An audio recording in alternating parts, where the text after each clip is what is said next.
Welcome to the latest episode of our podcast series for financial advisors. Today's episode is An Alternate Exit Plan, How a $1.4 billion Merrill team solved for succession. It's a conversation with Tim Krueger, co-founder and partner at Krueger, Fosdyck, Brown, McCall, and Associates. I'm Louis Diamond, and this is the Diamond Podcast for financial advisors. At Diamond Consultants, we help elite advisors identify the right environment for their businesses to thrive, whether that's at a wirehouse, boutique, or independent firm. With nearly 3 decades of experience, we've guided thousands of advisors and represented more than $250 billion in assets transitioned. And each year, 1 in 4 advisors managing $1 billion or more who change firms are our clients. Our process is education-driven and based on building relationships, starting as your strategic partner well before you're even thinking of a move. To schedule a confidential conversation, call us at 908-879-1002. Wondering why advisors change firms and where they're headed? Are transition deals going up or down? Those very questions and more inspired us to create our annual Advisor Transition Report. It's the award-winning, data-driven resource designed for advisors that connects the dots between the motivations around movement and the firm's appetite for top talent. Arm yourself with the knowledge you need to make smart decisions. Download your copy at diamond-consultants.com/transition report.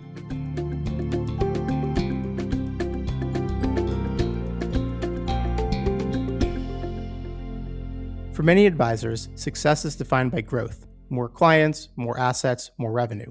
But at some point, the question shifts from how big can we build this to what happens next. After nearly 2 decades at Merrill, Tim Krueger and his partners had built a $1.4 billion practice and one of the most successful teams in their market.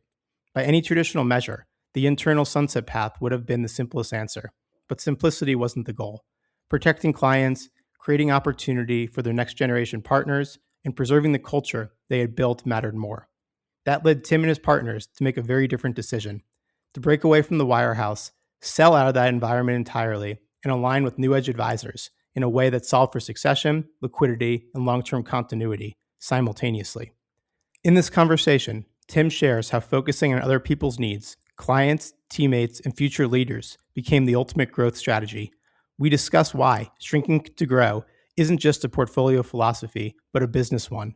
How monetization doesn't have to mean walking away, and why building a true runway for G2 and G3 can create a rare win-win-win for founders, teams, and clients alike. It's a candid look at what life after a wirehouse can unlock, and how thinking differently about succession can redefine both legacy and fulfillment. So let's get to it.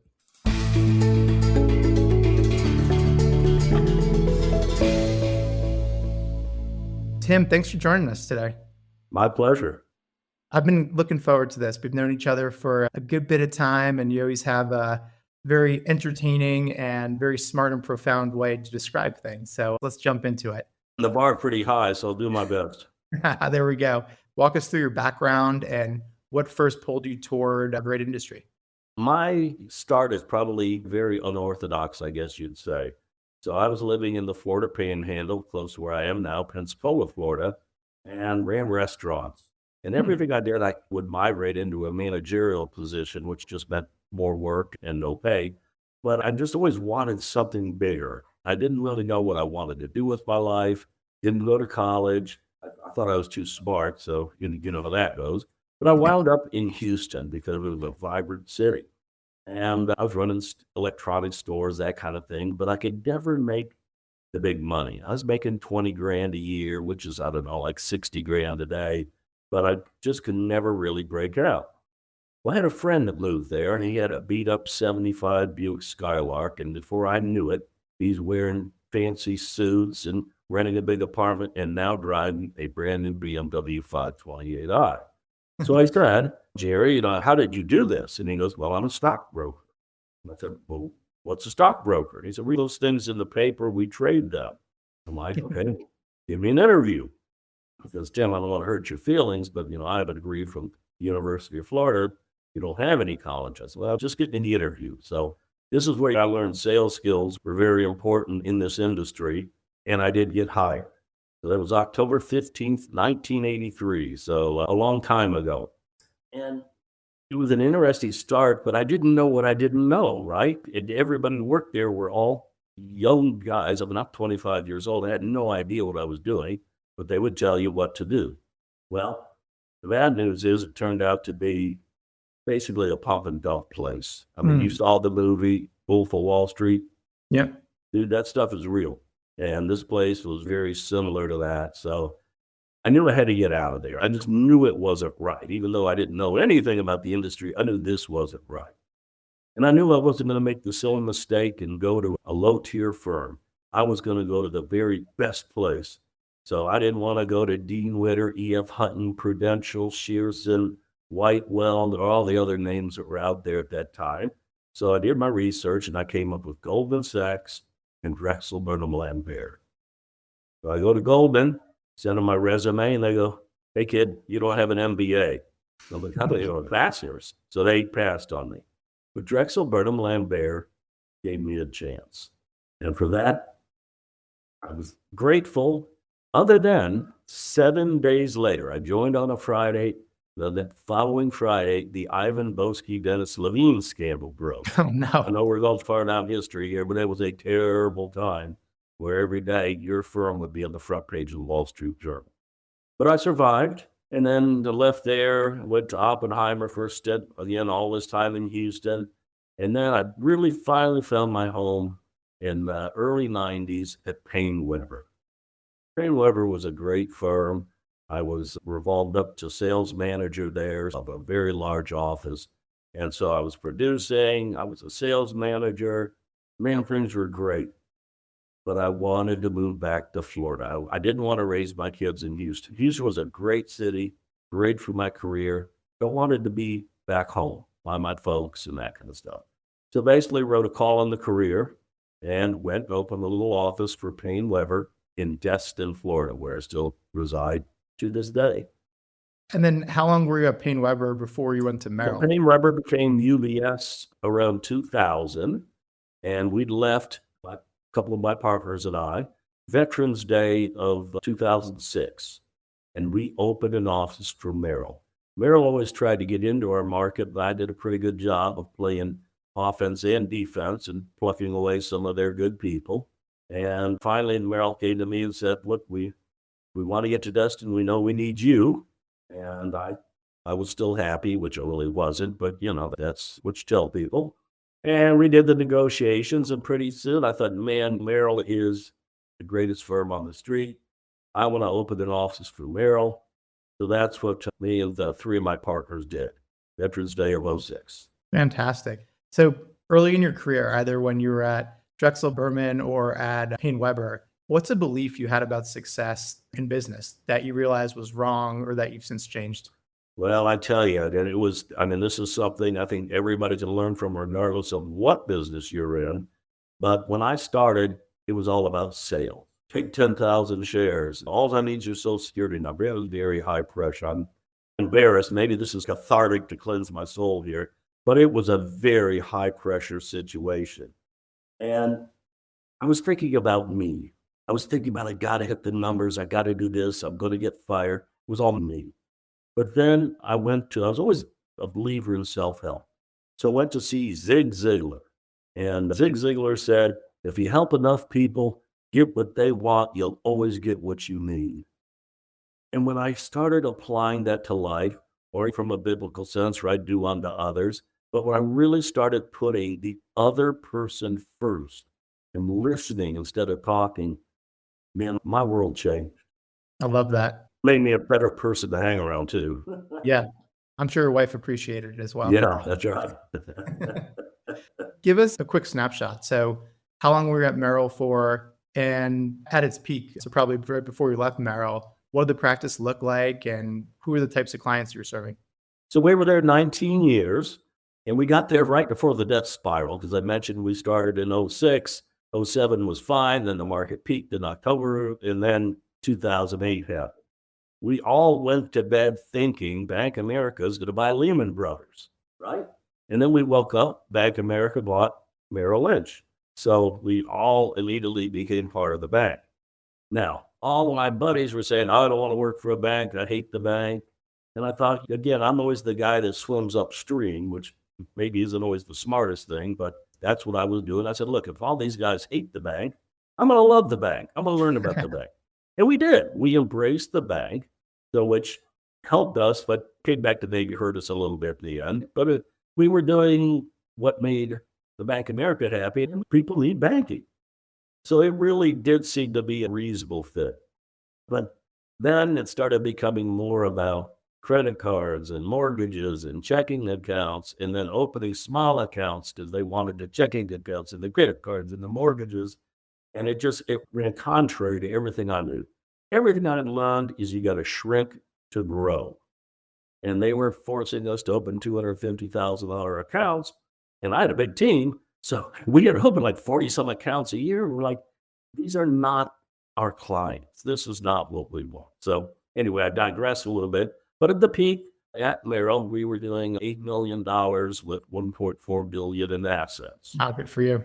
And Merrill also has something, they differentiate between what they call production and revenue. So it's a little bit in semantics, but all these big firms carve money off. And so I liken it to if you and I decide to go watch the Peach Bowl and you said, Tim, come over to my house. I said, okay, Lou, I'll grab the pizza. So I grab the pizza and I get there and you open the box and you go, well, Tim, there's 2 pieces missing. Oh, well, we're going to split it. You go, well, yeah, but you ate, Joe. Well, no, we split what's left, Lou, because it cost me money and gas to bring you the pizza. That's the way these big firms operate. They don't, at least Merrill publishes it, so you do. We're doing $12 million in revenue. So we had a lot of business. It was very profitable. Again, banking and some other types of business. We were 9 people over at Merrill. I always believed in basically having a team, having support. As my partner Corey says, sending the elevator down. We always want to bring up that next generation. Because, like I mentioned, I knew nothing about the business, but what I would do when I was at Drexel, I'd go find the biggest producer. I'd ask his CA what he ate for lunch every day. And she said, I go get a tuna fish sandwich on rye with a Mr. Pibb and Fritos or whatever it was. And I'd go down the next day. We were in the Galleria in Houston, so I'd buy the sandwich with the Mr. Pibb and the Fritos, and I'd walk in, and he said, why are you bringing me a sandwich? I said, because I want to sit here, and I want you to tell me what you do and why you're successful. And it is amazing, Louis. People will talk to you. If you ask them for help, everybody thinks big advisors are jerks and all that, and there's some egos involved there. But by and large, they love to talk about themselves, and they love to help you. So I just asked, tell me what to do. And it really helped me. So I would suggest to anybody, you can always get better by, instead of being jealous of the guy in the corner office, learn from the guy in the corner office. Figure out how you could be the guy in the corner office. I love that. So much wisdom in what you shared. A couple of comments on what you shared. I think the first one is, it sounds like as time went on at Merrill, obviously you were very successful and your team was, but it sounded like your view of the world started to diverge from the way that Merrill or Bank of America wanted you to act, whether it was opening up too many accounts that weren't the right fit for you, or offering products or banking services that you didn't think were necessarily right to offer. And that's, I think, a very common theme with really any advisor when they start to consider change or think about something different. Is just, are my goals different now from the way my firm wants me to act or the way that my firm is headed? That's one comment. The other one is, I loved your comment about, I was always taught to shrink to grow. And that's an extremely common Merrill phrase, the shrink to grow. I think it's the John Thiel school from what I've heard. The concept of let's get bigger by working with a smaller number of clients, going deeper, going after higher end relationships rather than chasing smaller stuff. So that's, I think, very wise. And then the last comment I'll make, I love what you said about, I always sent the elevator down. And it's such a cool way to look at the business, and that you're basically paying it back. Other folks helped you early in your career. Now it's your turn as the successful corner office guy to empower and elevate the next generation. So I really appreciate you sharing that. A lot of smart tidbits there. So I want to ask you, I think I can surmise some of it, but I mean, to this day, Merrill's still a destination for many advisors. I mean, many of the top teams in the space are at Merrill's recruiting again and attracting quality folks. So what worked well for you there for such a long time? You're there for 19 years. So obviously there were many things that you benefited from as being a Merrill advisor. Yeah, I mean, look, it's structured, right? We tend to be, a lot of us advisors are cowboys and this and that, but the structure for me anyway just got too tight. One of the things I loved, first of all, communication. What do they always tell you? Well, your clients leave not because of performance, because you don't talk to them. Well, think about, we have this incredible tool that we came out 20, 30 years ago. I think Al Gore invented it, called the internet. But, it's email. So in the olden days, I would write in cursive a newsletter because I love to write, love to read too. And then Julia, my sister, would type it up, and then we'd send it to compliance, and we'd bring it back. Then we'd go to printing, and then my wife and my kids, we'd stuff envelopes. It was tremendously laborious. Well, now we have something called the internet. So all you got to do is write an email, send it out, and it costs you zero. So I thought, this is the greatest thing in the world. I can talk to 5, 6, 7, 800 people with a stroke of a keyboard. And then Merrill starts saying, well, you can't do that. You can't do that. Send them the Rick report. I'm like, my clients don't want me to send them an 82-page report on the market. They want to know I read the 82-page report. They want a digest, a synopsis from me. And I just kept getting sideways with compliance. And I'm like, guys, I've been doing this 40-something years. I've got a Series 8. I've had a perfectly clean record. I'm not going to do anything derelict. I'm not going to go off the rail. Yeah, but you can't have an opinion about the market. You can't have an opinion about this. You can't tell them that. I'm like, why not? I mean, that's what they're paying us for. So it got to be a very philosophical difference in what it took to stay connected with clients. Frustrating. I'm sorry to hear that. That makes sense. I mean, advisors outgrow firms, right? I mean, what you needed, what you benefited from early on for so long, you start to not need it as much anymore. And then you start reconciling, these are the challenges, these are the frustrations I have. And am I getting enough benefit relative to these frustrations to make it work here? And it sounded like the calculus for you started to become the limitations, the restrictions, the culture of this firm were just divergent from the way you wanted to continue to serve clients. I just want, like most humans, I just want to be loved. I'm one of the largest producers. I'm working my tail off. I'm trying to spread goodwill with G2, G3. And they treat you like, you're going to murder somebody with an axe. It felt like every day was gotcha instead of how could we help? How could we work together? That's not hard to describe. It is what it is, but it is frustrating. Yeah. And at Merrill, I mean, you had access to the Client Transition Program, or CTP, which is Merrill's internal succession deal. I think they innovated this type of structure. I know for an advisor of your size, you had a lot of unvested deferred compensation, like the multiple you could have gotten by really taking the easy path and just transitioning the business over time to your next generation team members. So why didn't that structure ultimately make sense for you? I mean, I'm an open kimono guy, so I don't mind telling you, it's $5 million I left on the table. Wow. That's before tax, and it's taxed as ordinary income, which is also a consideration when you're doing a deal like this. But, it was real money. But I didn't want to have my G2, G3 become indentured servants to the firm, because that's what happens. And should they have left, now I know they wouldn't have, but should they have, then Merrill has the ability to claw that money back. And I've heard of these horror stories from senior guys that retire. Again, I have full faith and confidence that wouldn't happen with my team. But, I just honestly didn't believe it was the right thing for them. And I didn't believe it was the right thing for me. Yeah. And it sounds like it's that coupled with you had some clear frustrations with the firm. So any sunset deal, the senior advisor, the soon to be retiring advisor is making a proactive decision that this is where my legacy is going to be left. And this firm may not be perfect, but it's good enough. And I think the deal structure that they're giving me to retire, it works. It works for me and works for my team. And it sounds like for you, a lot of those boxes weren't checked. There's a combination of this firm isn't really the right fit for me anymore. The deal structure doesn't make sense for me. And I don't think it's the best opportunity for my team, who I really like and respect and trust. Yeah, I mean, I've got a couple of clients that own nursing homes, and I'm a very curious person. So I'll ask them, I'll say, so what is the number one thing you hear from your residents that they wish they'd done different? And without What a good exception, question. it's, man, I should have done this. I could have done this. I had this idea to do this. I just didn't do it. And I didn't want to be that guy. My parents both lived into their 90s, and I didn't want to be 87 years old going, I should have opened my own firm. I knew I could have done that. And if you stay in that scenario and your heart isn't in it, I mean, what does that make me? Does that make me a man? I don't think so. It makes me something less than a man. And I didn't want to live the next, hopefully 20, 25 years of my life with those regrets. Absolutely. No time like the present.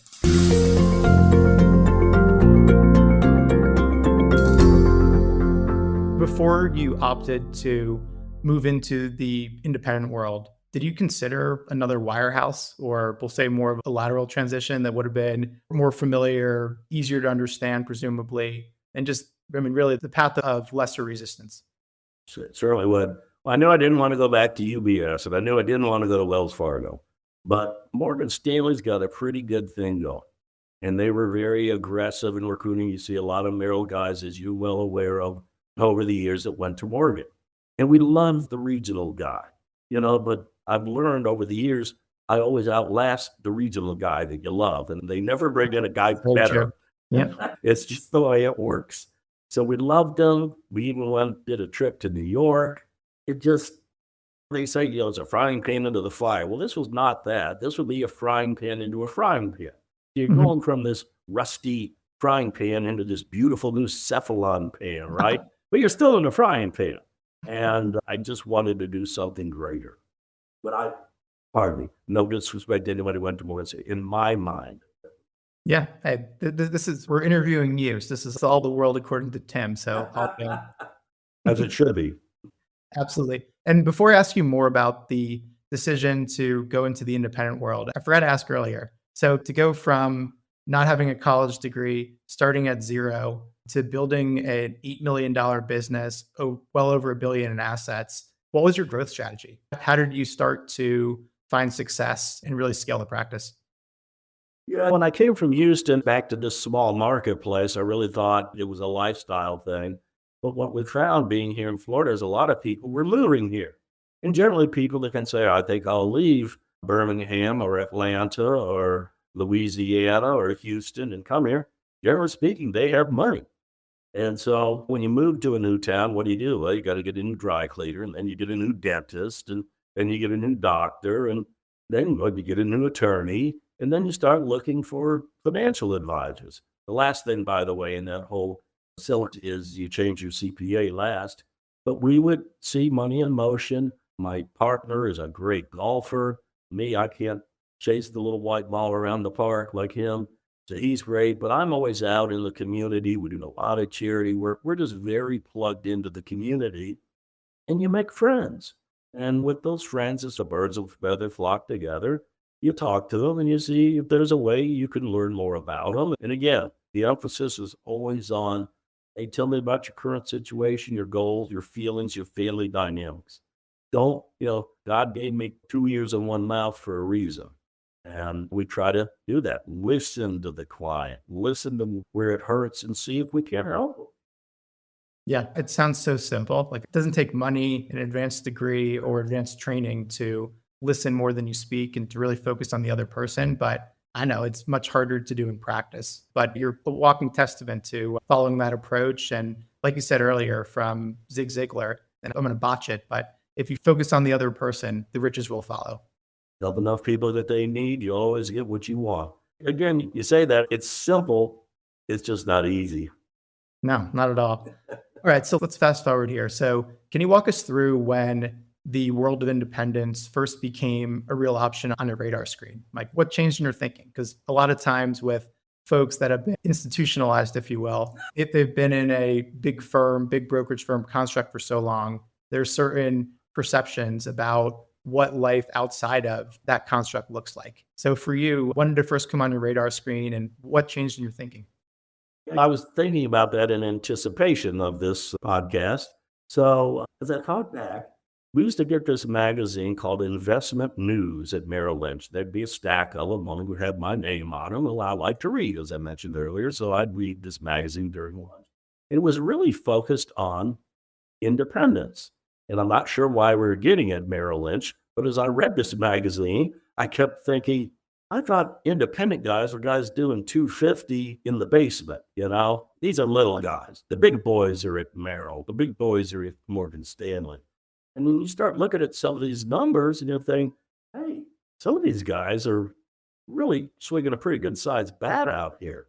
So it opened my eyes. And as I read these stories and saw people moving, started reading about deals, started reading about private equity, I thought, man, this is pretty exciting new chapter. Because to think about it, Lewis, when I started, you had all of these firms, right? You had Kidder Peabody and E.F. Hutton and Shearson and White Weld and Prudential and J.C. Bradford and Morgan Stanley and Robinson Humphrey. And you had all these firms, you had choices. Now, what do you got? You got Morgan Stanley, Bank of America, Wells Fargo, UBS. And now it's almost like the pendulum has swung the other direction, and all the guys and gals are leaving these bigger firms, and we're going the other direction. We've got a lot more smaller boutique type firms. I think it's incredibly exciting, and I know it's better for the client. Absolutely. That's a very cool way that you learned about the independent world. And I think that's probably where most people start, is they think independence is for people that have been fired or for folks that aren't working with the types of clients that I do. And maybe that used to be the case, but clearly everything's changed. Can you walk us through? I mean, we'll get to some of the motivations in your process and the like, but now where you sit today, what firm are you at? And can you just talk through the structure that you're under? And I guess also, how come you decided not to just hang your own shingle and build your own firm? Why did you want to join an established organization? Yeah, it's a great question. And I should also mention, this was about a 3-year due diligence trip. I mean, it was long because there were a lot of moving parts, and the complexity having G1, G2, G3, making sure everyone's treated fairly, added an element of complexity that really made it a daunting task. But we are now with our firm, Krueger, Fosdyck, Brown, McCall, and Associates. I know it sounds like a law firm, but we all have recognizable names in this small community of ours. If we became the Pinnacle firm or the Emerald Coast firm or the Seashore firm, people don't know that's Corey Fosdyck, Jerry Brown, Colin McCall, and Tim Krueger. So we decided to keep the names, but we partner with New Edge. New Edge Securities has been the most incredible experience, run by a great group of people. I know you know, because we spent some time together. Alex Noss, our CEO, he takes such great care of us and really cares about us. And it helps that he is same rough age as my partners, my G2. So you're not dealing with another 67-year-old guy that's going to be gone at some point. You're dealing with guys that are in their 40s. It is a very impressive organization. And the young people that work there, a lot of females, which in such male-dominated world, we keep hearing about what's a male-dominated industry. Not at New Edge. I mean, they have a lot of very sharp gals in various positions. It feels so much like home, and they work so hard to keep us happy. They also do a lot of the stuff we just didn't want to do. I didn't want to open my own compliance team. They provide us a framework. It's like having a coloring book, and instead of just coloring in these little lines, you've got a whole page to do freeform, but they want you to draw a flower. It gives us the autonomy, the freedom that we want, that we seek. And yet it gives us some structure and guidelines for things that we'll try to do. And a network of people that help us on the investment side, on every aspect of the industry. It's just a great firm. Yeah, it seems like a great fit. And I think what's different about your journey into the world of independence is most large wirehouse teams that I encounter and have the privilege of representing, if they're going to go into the independent world, they're going to go and hang their own shingle. They're going to start their own business. They're going to either start their own RIA, they're going to affiliate with the firm, but keep full ownership over their equity, and then build this company and then sell it or merge it years down the line. I think you took a bit of a different approach where you wanted to go into the independent world. You wanted that autonomy, but I believe you opted to merge or sell your business at the time of transition. Can you talk a little bit about the thinking there? Yeah, I mean, part of it was an age thing, right? I mean, when you're 67, when we were going through this process, the CEO of Wealth Enhancement Group, I forget his name, but he said, age is a funny thing. Everybody sees it. When I take it one step further, everybody sees it, but the guy getting old. But we knew we needed a finish line. One of our partners, the same age as me, been doing this a long time like me. And so we wanted this monetization event. And that's the exciting thing that's happening now that's relatively new. Much like what's happened in the insurance industry, where you notice all the mom and pops are getting rolled up to a bigger insurance company. This is what's happening in our industry. Private equity has come in here and said, holy smokes, these guys have fees. The market goes up, they get a fee. The market goes down, they get a fee, albeit smaller, but the market goes up 2/3 of the time, so the odds are pretty good. So the private equity money has come in. So New Edge, along with some other people involved in this process, was able to customize a deal for us that monetized myself and Jerry, and then also some ownership for the G2, G3. Jerry and I sold more of the practice because of our age. And the younger guys are saying, well, Krueger, why would I want to sell when I'm 47? I'm going to sell when I'm old like you. So New Edge figured out a way that was basically realistic for both of us. Quite creative, and we very much appreciate their efforts in figuring out a way to open the Rubik's Cube for us. Amazing. And at the time of this recording, clearly you're still working. You're in an office. You were gracious enough to do this podcast. So, like, I think a lot of people, when they think of selling, it's I'm selling and then I'm gone. I'm getting put out to pasture. That's clearly not the case with you. So you decided to monetize all or some of your equity, but you're still working. And it sounds like you still love what you're doing. So how are you thinking about the next couple of years? I'm having more fun than I have had in years and years. So I am working my tail off. And whereas I was coasting a little bit, going on RV trips, motorcycle trips, that kind of thing, I'm working long hours and loving it. Now, part of that is we have goals and things we have to hit within our first year. So that's a big driver. So yeah, sometime in the next year, I'm going to slow down some. But, Lewis, I don't golf, as I mentioned, and I'm just not sure what else I would do with my time. I've worked my whole life. I don't mind working, and it's fun. So as long as it's fun, I'm going to continue to do this. And in the olden days, we got magazine. One was called Registered Rep. There'd always be a story about some old guy that was, Mr. Jones is 97 years old and still goes to work at J.C. Bradford area. Those stories always resonated with me. That same with law. You'll see attorneys that are 80 years old going in 3 days a week, that kind of thing. That's what I envision, staying in touch, working with my best clients. We've worked very hard to get G1, G2, G3, not just in the business, but in our clients' families. And this is paramount for anybody who wants to build a business. Man, you focus on the kids, the parents, everybody, the nieces, the nephews. And if you're opening $500 529s for a $10 million account, you want everybody in that family. And that's when you really understand that family dynamic and can do a much better job of helping them plan. Absolutely. Yeah, and you got to have younger people to do that. I think, I'm not going to say it's a misconception because sometimes it's true, but I think a lot of people in your position, they would have said, hey, I'll take the business independent for a year or two and season the business, build it up, have tax returns, own my own equity, and then I'll look at selling. I don't have to do this for 20 years, but maybe a 1 or 2 year bridge before selling. Did that thought enter your mind at all? Or was it, if I'm doing this, I want to monetize my business and align with a partner from the jump? Yeah, I mean, it was the latter. Again, part of it was the timing of my age. Tell you a funny story. We talked to an investment banker in this whole process, and I remember him. I said, how come the wirehouse guys aren't doing this? And he said, well, they're all a bunch of sissies. He didn't say sissies, but we'll use that here. We'll keep this clean. And that's not what I am. I'm not a sissy. But so that really got in my skin and built a little more fire. But yeah, you could have gone independent and then again do it to put, if you will. So they figured out a way we could do. And for the record, we are 1099. The owners are 1099. Our other team members are W-2 of our company.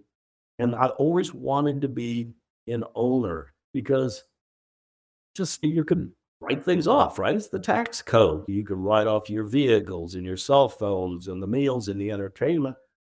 All these things as a businessman that I should be able to do, just like my buddy that owns a landscape company or a roofing company. It always troubled me, Lewis, that I knew if I owned a plumbing supply store and I went to retire, somebody would buy the plumbing supply store out. I would have built something over 40 years. In this industry, you work 40 years, and Merrill says, hey, it's ours. Here's some money. Just go away. And I felt like I owned it, but they didn't feel like I owned it. So that's why it was so important to become independent, but also, again, with a really good support system around. I like the way that you frame that. It's so true. I mean, ultimately, you took control over who the buyer, who the owner, who your partner was going to be. So instead of by default, it's the business is Merrill's, so that's where I'm employed. You said, hey, this is me playing some offense and aligning with my ideal partner. Absolutely. And don't think that doesn't somehow permeate out of my aura when I'm talking to somebody that I just met at a restaurant or at a ball game or something. Instead of, yeah, I'm with Merrill Lynch, nothing wrong with that. But now I own with some great partners our own private wealth practice. I mean, for me, that's what my DNA needed. Absolutely. So you made a comment that an investment banker you spoke to said that other wirehouse advisors are sissies, to put it mildly. What do you think the real reason is, though, that more folks who are in your shoes, who are still at a major firm, they don't follow a similar pathway? Well, I've got a good buddy, a great example. He been up to a firm actually long. He was at Merrill, or is it still at Merrill, over 40 some odd years. And he said, Krueger, I just don't want to work that hard. I've got a great living. I wake up, I trade some bonds. I take a nap. I go to the golf course. It's a pretty good living. So there's that. A lot of people just don't have that legacy drive. But I think they are scared. I think that's part of it. And I talked to some guys, not so bad. We get paid well. And in fact, I even had to tell one of my teammates this. I said, are you familiar with the Stockholm Syndrome? Where you're kidnapped, you're locked up, and all of a sudden you start thinking, this isn't so bad. They feed me. So I think there's all the combination of those things. But man, fear of the unknown is a big fear, right? So you've been a wirehouse advisor for 30 years. It's a tough decision. And let me tell you, you work your tail off when you do this. Absolutely. When you're going through your process, what were some of your non-negotiables for finding the right buyer or partner? Had to be G2. This would not have worked without G2, G3 having a great runway in this. It's so important. And here's the other thing. I mentioned the plumbing supply store. That would have been easy to sell. They don't care so much about the rest of the employees. In this business, let me tell you, they don't want an old guy like me, they being the buyer. They're looking for guys your age. That's what they want to know, is what this business is going to look like in 10 years. And they don't want to look down that lens with a 67-year-old. They want to look down at a 47-year-old. So that was the biggest non-negotiable, is a way to take care of G2, G3. And in this transaction that you did, how specifically were G2 and G3 taken care of? Well, I mean, without getting into specifics, that there was some monetization for them. Again, they sold a smaller percentage. And I mean, there's equity for us all. And just, I keep telling my younger partner, I think the future is so bright. I wish I'd have done it when I was 47, but the circumstances were a lot different, right? You didn't have independence the way it is now with technology and all the other things.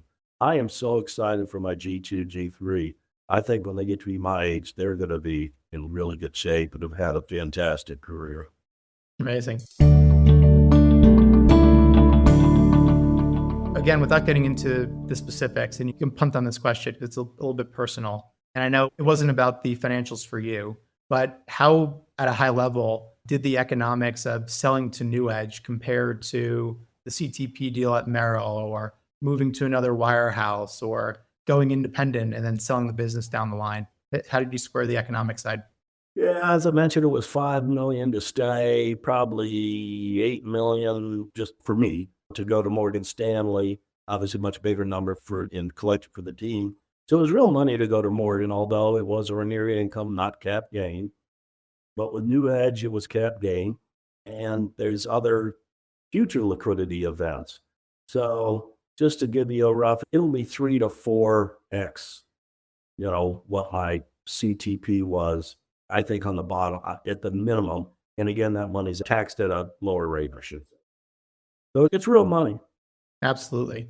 What concerns or fears did you have about, I guess, going into the transition and the transaction that turned out to be overblown? Nothing. This is not easy. One of the fears was that we would get found out, because there were times where, and again, we were a big team and the lion's share of the branch, and then we'd all be huddling somewhere, or we all the other trips somewhere. So there were some of those concerns. I have to say that through the whole nearly 3 years, the cat never got out of the bag. So that was a big concern, getting found out, being marched out the door. Fortunately, that didn't happen. But everything else, every other fear and concern, all it came to fruition. It's not easy. And you've got clients that, despite me looking like John Fetterman, I've got a big heart. I love my people. And when some people didn't come, hurt my feelings. Some legacy clients have been with me for years. I always tell the husbands, Ray, when you're gone, I'll always be here to take care of Martha. And we had a 100% success rate, never lost a widow because of that relationship and that caring. And yet we had a couple wells that didn't come and things like that. It hurts your feelings a little bit, but you got to dust it off. I look at it like we're all a family, right? I've got my family with my same DNA. I've got my work family, and my clients are family. I believe that. But you learn some clients, you're their financial advisor. You're not their family. But the good ones, you are their family. Yeah.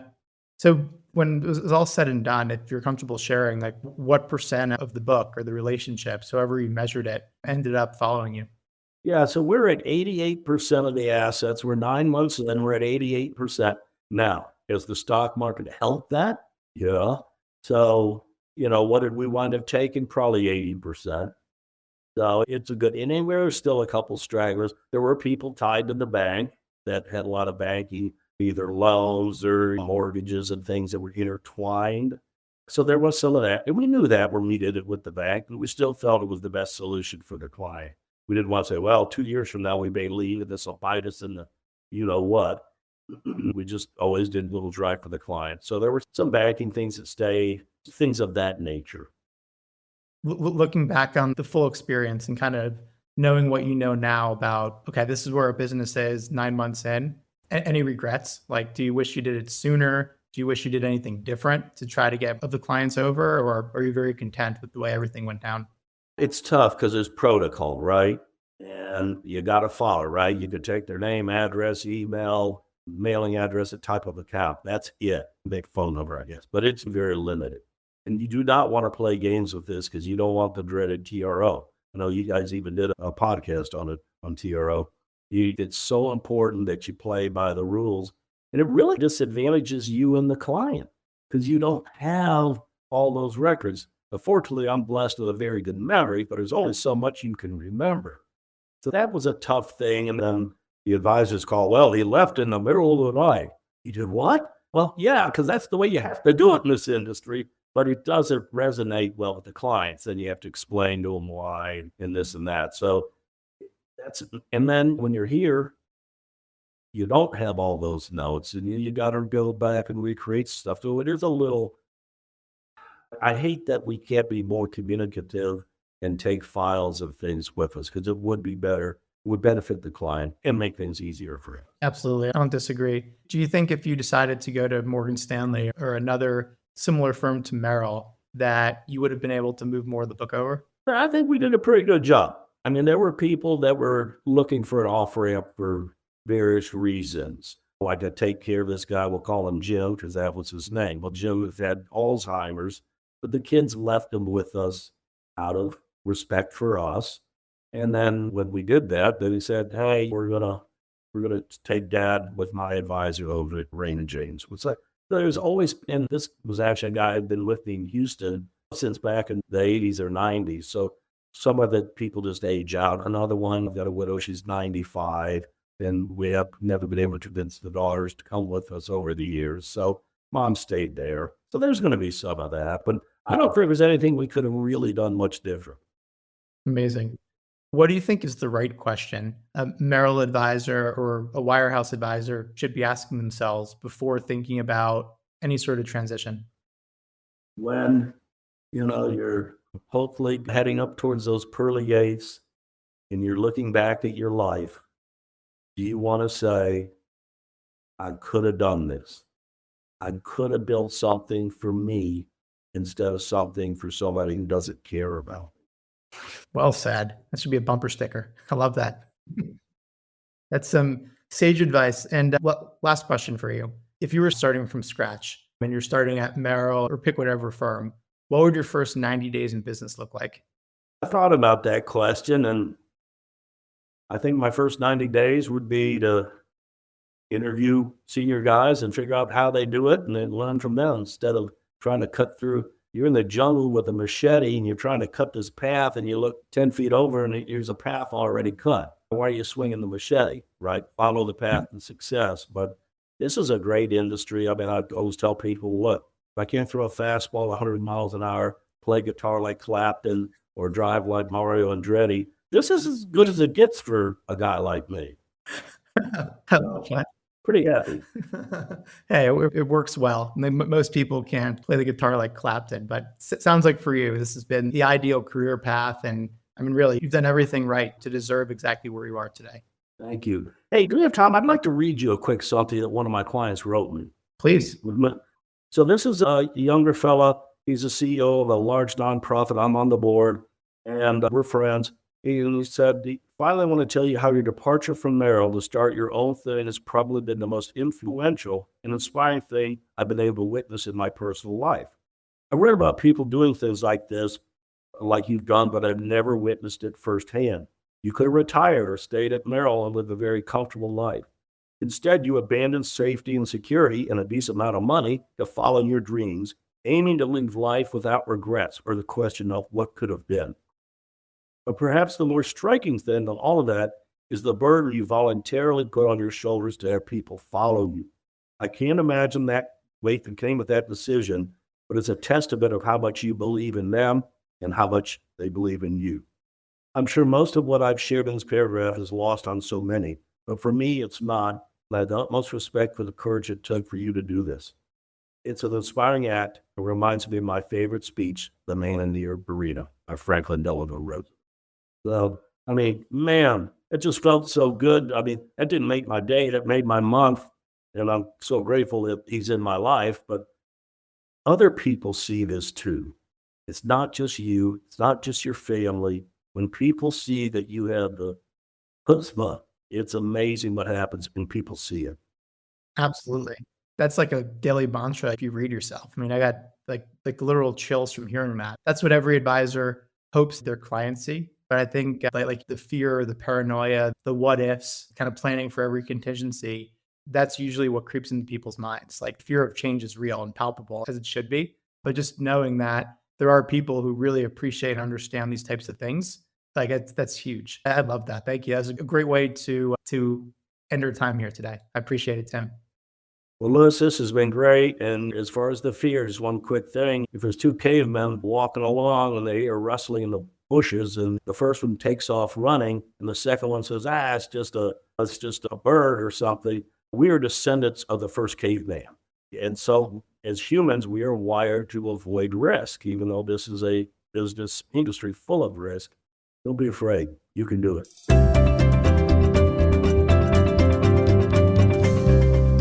Tim, this has been extremely fun. I love your analogies, making everything seem just really understandable, but in a humorous way, very authentic, but just hearing your journey, like a bit of the unorthodox or different path that you took and how it's paying off for you in spades. So thanks again, Tim. Thanks, Lewis. It was fun. Enjoyed it. I hope it helps people. Absolutely.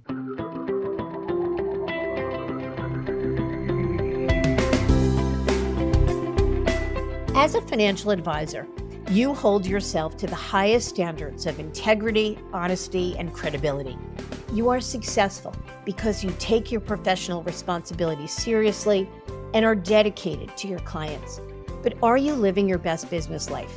Are your goals aligned with your firm's, or could a better option exist? Should I stay or should I go is a book written with you in mind.